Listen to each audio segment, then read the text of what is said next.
It would be wonderful if life never tempted you, if you could go from day to day improvising and always doing the right thing. But the world is not like that. In the end, we end up making mistakes or taking actions that we regret later. Stoicism in theory is a philosophy.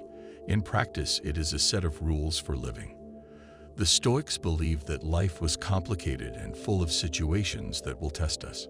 So they created rules to help keep us on the right path. In this video, I'm going to talk about 11 historical rules that I set for myself to become the best version of myself. These 11 rules were created by the Stoic philosophers over 2,000 years ago and have been helpful to many people throughout history. So I invite you to stay to the end to learn all the rules so you can apply them to your life. Before we begin, I would appreciate if you like the video so that you can help me to continue spreading this philosophy.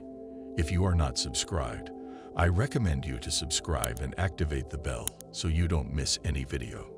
Rule 1. Conquer your mornings. One of the best moments of Marcus Aurelius' Meditations is the discussion he has with himself at the beginning of Book 5. He knows he has to get out of bed, but he desperately wants to stay under the warm sheets.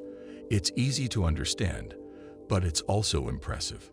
Marcus Aurelius didn't have to get out of bed. He wasn't actually obliged to do anything. Many emperors before him had delegated the tasks of government to focus solely on living life surrounded by luxury. However, Marcus Aurelius forced himself not to fall into these temptations and to take care of his tasks very early in the morning, because Marcus Aurelius knew that winning the morning was the key to winning the day and winning in life. He would not have heard the expression that the early bird catches the worm, but he was well aware that a day well started was a productive day.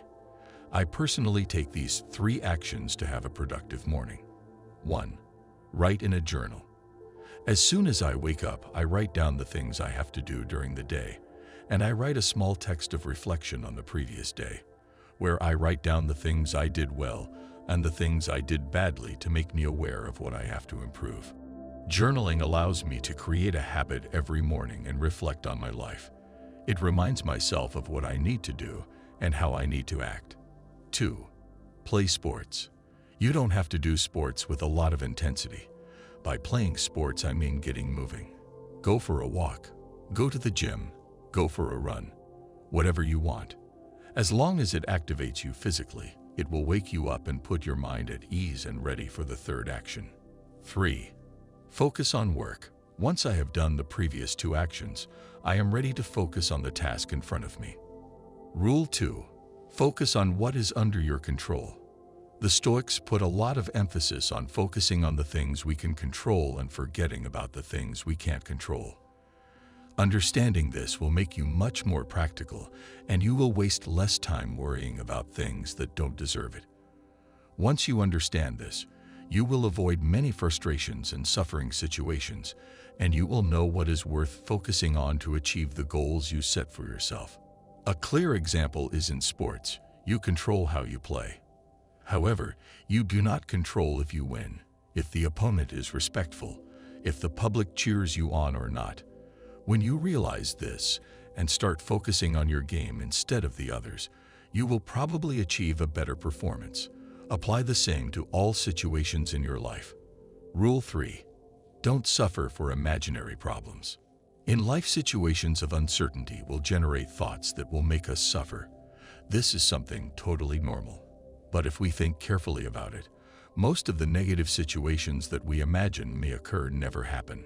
In Seneca's words, we are more frightened than hurt, and we suffer more from imagination than from reality. Try to focus on the present and stay calm. Chances are that the bad thing that you imagine might happen to you will not end up happening in the end. Rule 4. Treat success and failure the same. Marcus Aurelius had an interesting metaphor. He said that all men are like a rock. He would throw the rock up in the air and say, he neither gains anything by going up, nor loses anything. Going down, it remains the same rock. Whether the day starts with a promotion or ends with a layoff, you're still the same person. In fact, negative situations in life usually teach us many things, so they are even more useful than positive situations. Feel grateful for everything that happens to you, no matter if it is good or bad, because no matter what happens, you are still the same and you will be able to learn from any situation. Rule 5. Do only one thing every day. This rule should not be applied literally. By doing one thing every day, I mean two situations. The first is for people who live without goals. It is important to focus on one goal to achieve each day. No matter how small, living without goals turns a potentially extraordinary life into a mediocre life. The second is for people with many goals. Having big ambitions is not bad, but focus on taking one step at a time. Focusing on too many things at once can make you lose focus on what is really important. With this rule, I invite you to try to achieve at least one goal you set for yourself every day. It doesn't matter if it is something basic or something very complex. Strive to achieve it. Rule 6. Don't look for the easy way. Whenever you want to achieve something, remember that there is no easy way to achieve it. In life, things that are worthwhile are achieved with effort. Think of anyone you consider successful and read their biography. You will see that everything that person has achieved has been accomplished through hard work and discipline. In fact, that is the key to his or her becoming successful. Difficult paths build your character. They make you learn from your mistakes and encourage you to persevere. The difference between those who achieve great goals and those who don't is your tolerance for effort and sacrifice. Anyone can choose the easy path. That is why there are very few who always achieve what they set out to do. Rule 7. Ask yourself if it is necessary. Take a moment to reflect on the things you do in life. Ask yourself, is what I am doing necessary? You will realize how many things we do and want in our lives that are totally dispensable. How much time we waste on these things that don't really bring us anything. How do we know if what we do is necessary? Ask yourself, why do you do the things you do? Find a valuable reason, something worthwhile. If you don't find that valuable reason, what you do is unnecessary in your life. Rule 8. Love your destiny. Things don't always turn out the way we want them to. It is a fact of life. As Seneca said, fortune behaves as it pleases. His own life was proof of that. Health problems interrupted his political career. An emperor exiled him. He managed to return only to have the same thing happen to him again. Almost everything was out of Seneca's control. The only part that was up to him was how he decided to view those events, what he decided to do with them. He chose to see them as a good thing. You chose to use them. Life will make you live through good and bad situations. It is up to you to decide how to deal with them, whether to look for the positive side of things that happen or to live in constant regret. Rule 9. Talk to death. The founder of Stoicism, Zeno of Citium, visited the oracle after losing all his wealth to find inspiration on what to do in the future. The oracle told him, "To live a good life, you must talk to the dead." The oracle was referring to reading. He invited Zeno to read the books of the philosophers who had lived before him. Reading is an incredible tool. It gives you the ability to read the thoughts and opinions of people who lived thousands of years ago. We live in a world where every day we look for the newest things, and this makes us forget about the old. There is nothing wrong with the new things that are appearing, but we must not forget the amount of vital knowledge that is written in books. We have the power to converse with the greatest minds of the past, who with their experience can guide us and help us in our lives. The worst thing is that millions of people in the world choose to reject this superpower. Take advantage of this. It has never been easier to have as much ancient knowledge as it is now thanks to the internet. Rule 10. Be hard on yourself and sympathetic to others. It is important to remember that the Stoic has strict rules. We have strong opinions about what is right and what is wrong, but, and this is a big but, we have to be understanding and forgiving of those who have been, as Marcus Aurelius writes, turned away from the truth. This is the key. Your standards are for you. This is not to say that we allow people to act unjustly or wickedly, but we don't have to be judging everyone who doesn't behave exactly the way we want them to. In this case, the best thing we can do is to lead by example.